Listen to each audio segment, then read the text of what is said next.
Hello बच्चों, तो यहाँ पे हम लोग कुछ नए क्वेश्चन देखते हैं आईआईटी जेईई मेन के। तो ये क्वेश्चन आपका आईआईटी जेईई मेन 2023 में पूछा गया था 15 अप्रैल फर्स्ट शिफ्ट में। और ये क्वेश्चन क्या कह रहा है कि the number of elements in the set, और यहाँ आपके सामने सेट दिया है जो सेट बिल्डर फॉर्म में दिया है ना। तो यहाँ पे हम लोग इसको सॉल्व करने की कोशिश करते हैं। तो हम लोग इस सेट को बच्चों ए मान लेते हैं। तो यहाँ पे सेट ए इक्वल टू क्या हो जाएगा, N belong to natural number. तो यहाँ हो जाएगा N belong to natural number such that, जो यहाँ पे आपका कंडीशंस कुछ गिवन है 10 less than equal N less than equal 100। And यहाँ पे आगे लिखा हुआ है 3 की power n minus 3 is a multiple of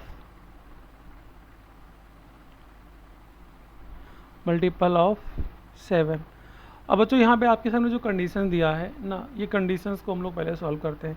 तो यहाँ पे जो लिखा है ये 3 की power n minus 3 is a multiple of 7, ये बच्चों एक टॉपिक होता है जिसको बोलते हैं कॉन्ग्रुएंस मॉडुलो। उस चीज़ का ये डिफिनीसन है। तो बच्चों यहाँ पे आप ये जो टॉपिक है कॉन्ग्रुएंस मॉडुलो, ये क्या चीज़ है ना, थोड़ा सा इसको हम लोग यहाँ पे देखने की कोशिश करते हैं।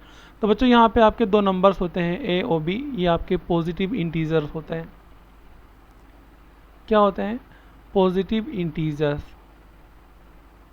एंड यहाँ पे एक नंबर और होता है m, ये भी आपका बच्चों एक पॉजिटिव इंटीजर ही होता है। तो इन तीनों नंबर के बीच में एक रिलेशन होता है और ये होता है a कॉन्ग्रुएंट। यहाँ पे जो तीन डबल लाइन तो इक्वल और तीन लाइन होगा बच्चों तो उसको बोलते हैं कॉन्ग्रुएंट। तो a congruent to b of modulo 7। यहाँ पे एम ओ डी मॉड पूरा नाम होता है मॉड्यूलो, और यहाँ पे m दिया है ना, तो ये जो m इंटीजर है इसको बगल में लिखते हैं। तो बच्चों यहाँ पे ये कंडीशन है a और b जो होता है a माइनस बी जो होता है बच्चों, यहाँ पे इसको कर देंगे and a minus B is equal to हो जाएगा के m। मतलब m जो होगा इसके डिवाइड में चला जाएगा, तो यहाँ पे k कोई ना कोई नंबर होगा तो वो भी आपका एक इंटीजर ही होगा। तो मतलब यहाँ से मैं आपसे कहना चाहता हूँ कि जो बच्चों m है ये पूरे a माइनस बी को डिवाइड करेगा। तो ये पूरा का पूरा आप कॉन्ग्रुएंस मॉडुलो का एक डिफिनीसन देखे हो, ठीक है। तो ये जो आपके सामने लिखा है इसको ज़रा ध्यान में रखना, हम लोग इसी को आगे यूज़ करके सॉल्व करते हैं। तो 3 की power n minus 3 is a multiple of 7 का मतलब बच्चों क्या होता है? तो जैसे यहाँ पे a माइनस बी जो है, a minus B is the multiple of. अब देखो बच्चों यहाँ पे ना हम लोग क्या करने वाले हैं, हम लोग क्वेश्चन को सॉल्व करने वाले हैं। तब अब थोड़े से टाइम में, थोड़े से एक वीडियो में हम लोग बच्चों ये पूरा कॉन्सेप्ट को कवर नहीं कर सकते, बट मैंने केवल इसको समझ लो रिवाइज किया। अगर आपने पढ़ा होगा तो बहुत अच्छी बात है, और अगर आप नहीं पढ़े होंगे बच्चों तो इसका वीडियो हम लोग बना देंगे, ठीक है। तो यहाँ पे जो 3 की पावर n माइनस 3 दिख रहा है एंड ये क्या है बच्चों, मल्टीपल ऑफ 7 है। तो ये जो 3 की पावर n है ये a की जगह पे है, ये आपका b की जगह पे है और ये वाला m की जगह पे है। तो कॉन्ग्रुएंट मॉडुलो का यूज़ करके बच्चों यहाँ पे आपने देखा है कि a is congruent to b of modulo m। तो जहाँ जहाँ a b है उसकी वैल्यू रख दो, तो a की जगह पे क्या हो जाएगा, 3 की पावर n हो जाएगा कॉन्ग्रुएंट, b की जगह पे बच्चों हो जाएगा 3 एंड यहाँ पे आपका हो जाएगा मॉड m की जगह पे हो जाएगा 7। अब देखना ध्यान से इसको, जो मैंने उधर कॉन्सेप्ट बताया समझ लो, इधर ये आपका एग्जाम्पल हो जाएगा। अब यहाँ आप क्या करो, n की वैल्यू देखो क्या है, नेचुरल नंबर है, तो n की वैल्यू आप 1 2 3 करते करते जितना मन करे उतना लो। तो बच्चों यहाँ आप n की वैल्यू जब 1 लोगे तो 3 की पावर 1 जो होगा वो क्या आएगा, 3 ही आएगा मॉड 7। एंड यहाँ पे बच्चों जब आप n की वैल्यू 2 लोगे तो 3 का स्क्वायर, तो यहाँ पे क्या आएगा, मतलब एक्चुअल में जो b होता है वो a का आंसर होता है, तो 3 का स्क्वायर 9 है ना, तो यहाँ पे क्या आ जाएगा, 9 आ जाएगा। तो अब यहाँ पे देखो जो 9 मॉड 7 है इसको लिखने का तरीका होगा, मॉड्यूलो 7 का मतलब होता है बच्चों कि जो भी आपका बगल में नंबर होता है उसको उस चीज़ से डिवाइड करो तो रिमाइंडर में वही आंसर होता है। मतलब कि हम लोग 7 को 9 से डिवाइड करेंगे, जो रिमाइंडर बचेगा तो 7 बन जा 7, यहाँ पे 2 बचेगा, 2 रिमाइंडर जो होगा बच्चों यही आपका 3 के स्क्वायर का आंसर होगा। मतलब 3 स्क्वायर हम लोग 9 ना लिख के यहाँ पे हम लोग रिमाइंडर 2 लिख सकते हैं ऑफ मॉड्यूलो 7। ये सब बच्चों एक रूल है, एक नियम है। एंड यहाँ पे आप 3 की पावर जब 3 लिखोगे तो ये कितना आएगा, 3 की पावर 3 आपका 27 आता है आई थिंक। तो ये मॉड 7 एंड 27 को जो हम लोग बच्चों डिवाइड यहाँ पे करेंगे तो जो आपका 3 का क्यूब होगा बच्चों यानी कि 27, अब डिवाइड कर लेना आप लोग, तो यहाँ पे आई थिंक 3 टाइम में जाएगा तो 21, तो 27 में से 21 कितना बचेगा 6, तो 6 रिमाइंडर बचेगा ऑफ मॉड्यूलो 7। एक बात याद रखना कि जो बगल में नंबर्स होते हैं बी के, वो हमेशा बच्चों एम के नंबर यानी कि 7 से छोटा होना चाहिए ना। तो जैसे देखो 6 हो गया, 2 हो गया, सब 7 से छोटा है, तो हम लोग इसको डिवाइड नहीं करेंगे। अगर बड़ा होगा तो डिवाइड करके जो रिमाइंडर बचेगा वो आंसर होगा। समझ में आ रहा है? तो ऐसे ही आपका बच्चों 3 की पावर 4 जो होगा इसका कुछ ना कुछ यहाँ आंसर आएगा, कर लेना आप लोग। 3 की पावर जो 5 होगा इसका भी आपका कुछ ना कुछ आंसर आएगा, उसको भी आप कर लेना। समझ में आ रही बात? ऐसे ही आपका 3 की पावर 6 जो होगा बच्चों इसका भी कुछ ना कुछ आंसर आएगा, तो उसको भी आप कर लेना।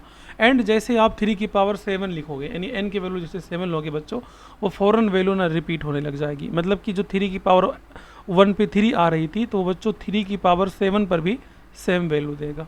n3 की पावर 8 पर ये वैल्यू देगा, n3 की पावर 9 पे ये वैल्यू देगा। ऐसे करते करते यहाँ तक जो भी आपका नंबर्स होगा और फिर रिपीट होना स्टार्ट हो जाएगा, तो फिर यहाँ से जो भी नंबर आएगा वो रिपीट होते जाएगा। तो बच्चों यहाँ पे हम लोग को ना एक पैटर्न पता चल जाएगा कि 1 पे वैल्यू 3 आ रही है और n के वैल्यू 7 पर भी क्या आ रही है 3 आ रही है, तो वैल्यू रिपीट हो रही है। तो 1 और 7 के बीच का डिफरेंस क्या है 6। मतलब यहाँ पे हम लोग को ना एक पैटर्न मालूम चल रहा है कि जो बच्चों n का वैल्यू है जिस पे वैल्यू रिपीट हो रही है, तो 1 है 7 है, कितना जोड़े उसमें 6, तो 7 हुआ ना। अब इसमें 6 और जोड़ दो तो ये आपका कितना हो जाएगा 13 हो जाएगा, एंड 6 इसमें और जोड़ो तो 19 हो जाएगा, and dot dot dot. I hope ये बात बच्चों जो आपके सामने अरे किया जा रहा है वो समझ में आ रहा होगा। अब इतना ठीक है। तो यहाँ पे हम लोग आगे बढ़ते हैं और चीज़ों को और बेहतरीन तरीके से समझते हैं। तो बच्चों यहाँ पे जो n इक्वल टू 1 7 13 19 है, इसको ना हम लोग चाहें तो कुछ इस तरीके से लिख सकते हैं। इसको हम लोग लिख सकते हैं 6k + 1। ओके, ये बच्चों हम लोग क्या करते हैं थोड़ा सा ना इसको मिटा देते हैं, हम लोग इसको थोड़ा सा मिटा देते हैं और बाकी जो चीज़ें हैं हम लोग उस पर फोकस करते हैं। ठीक है, ये अब देखना ध्यान से यहाँ पे। तो मैंने यहाँ पे ये जो पूरा वैल्यू है इसको मैंने 6k + 1 लिख दिया फॉर एवरी, यहाँ पे फॉर ये जो k है बच्चों ये सम इंटीजर है। अब ये जो k होगा बच्चों ये ग्रेटर देन इक्वल टू 0 होगा। मतलब जो k है यहाँ पे वो या तो 0 है या तो 0 से बड़ा है। बोलोगे सर कैसे? अगर मान लो आपने k की वैल्यू 0 ले लिया तो 0 आप लोगे तो 1 बचेगा, मतलब n की वैल्यू 1 आ जाएगी। आपने k का वैल्यू बच्चों मान लो 1 ले लिया तो 1 यहाँ लोगे 6 बन जाए 6 + 1 7, तो 7 आ जाएगा। मतलब कि मैंने जो ये कंडीशन बना के लिखा है वो पूरा का पूरा ऊपर नंबर ही आने वाला है, कोई प्रॉब्लम ही नहीं है। समझ में आ रहा है? तो यहाँ पे बच्चों आपने ये वाला जो कंडीशन है मल्टीपल वाला इसको सॉल्व किया है, एंड बगल में जो कंडीशन है हम लोग इसकी बात करते हैं। तो देखो मेन चीज़ कंडीशन ही है, बाकी यहाँ एलिमेंट तो आराम से भी आ जाएंगे जो हम लोग को यहाँ फाइंड करना है। तो यहाँ पे आपका कंडीशन जो अगला है लिखा है वो कि 10 less than equal n and less than equal 100। तो देखो n की जगह पे 6k + 1 हम लोग यहाँ पे लिख सकते हैं। तो यहाँ पे 10 लेस देन इक्वल जहाँ n है यहाँ बच्चों आप 6k + 1 लिख दोगे लेस देन इक्वल 100। ओके, अब यहाँ पे क्या करते हैं ये +1 जो है वो इधर भी आएगा, left side and right side दोनों तरफ जाएगा। तो जब लेफ्ट साइड आएगा तो बच्चों ये हो जाएगा 10 - 1 less than equal 6k less than equal 100 - 1। Okay, and यहाँ ये 9 बचेगा less than equal 6k less than equal 99, and यहाँ पे 6 दिख रहा है। देखो मुझे केवल k यहाँ पे रोकना है, तो हम लोग क्या करते हैं यहाँ पे हम लोग जो बगल में नंबर है 6 ना, उसमें हम लोग उससे सब में डिवाइड मार देते हैं। तो हम लोग पूरे में 6 से डिवाइड मार देंगे। तो यहाँ से बच्चों जब 6 और 9 का आप डिवाइड करोगे तो आई थिंक ये आपका बच्चों 1.5 के पास में जाएगा, ये है ना।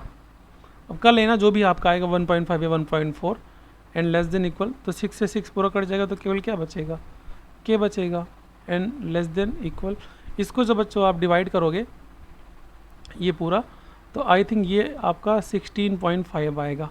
तो जो आपका बच्चों k का वैल्यू है, k का वैल्यू, अब देखो k क्या है, ये k भी आपका इंटीजर है ना। जैसे n आपका नेचुरल नंबर था जो आपने इस कंडीशन से उठाया था, तो यहाँ जैसे आपका a b और m सबका सब इंटीजर था ना, मॉडुलो m है, तो यहाँ जो k है बच्चों वो भी आपका इंटीजर है।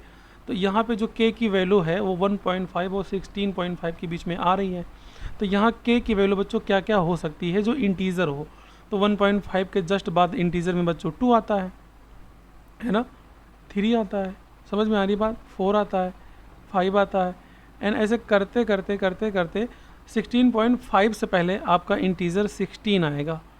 ओके, तो बच्चों यहाँ पे जो k है वो एक्चुअल में n की ही तो वैल्यू पे डिपेंड कर रहा है, मतलब कि एक्चुअल में जो k है बच्चों मैं उसको n ही बोल रहा हूँ। तो n जो नेचुरल नंबर से बिलोंग कर रहा है, तो यहाँ पे n की वैल्यू क्या क्या आ सकती है। तो n की वैल्यू बच्चों जो k की वैल्यू है वही आपकी n की वैल्यू यहाँ पे आएगी। तो k की वैल्यू यहाँ पे क्या क्या आई, 2 लिया, 3 लिया, 4 लिया, 5 लिया, एंड डॉट डॉट डॉट यहाँ पे आपने 16 लिया। अब बच्चों यहाँ से आप लोग गिनती मार लेना, मतलब number of element of set ए गिनती कर लेना बच्चों, ये शायद आपका पूरा का पूरा 15 यानी कि 15 आए बच्चों, यही आपका आंसर है। अब इसी क्वेश्चन को बहुत सारे लोग इसी कॉन्सेप्ट को थोड़ा बढ़ा चढ़ा के सॉल्व करवाए हैं। तो आपका दिमाग अगर देखो समझ में आया है तो बहुत अच्छी बात है, नहीं तो हम लोग यहाँ पे आंसर लिख दिए हैं, इसका आंसर बच्चों 15 आएगा। ठीक है, अब जो भी डाउट होगा आप इसको कमेंट में पूछ सकते हो, और ऐसे ही हम क्वेश्चन आपके IIT JEE एडवांस लेवल के भी सॉल्व करवाए हैं, तो जाके आप इसी चैनल पे देख सकते हैं। Thank you so much.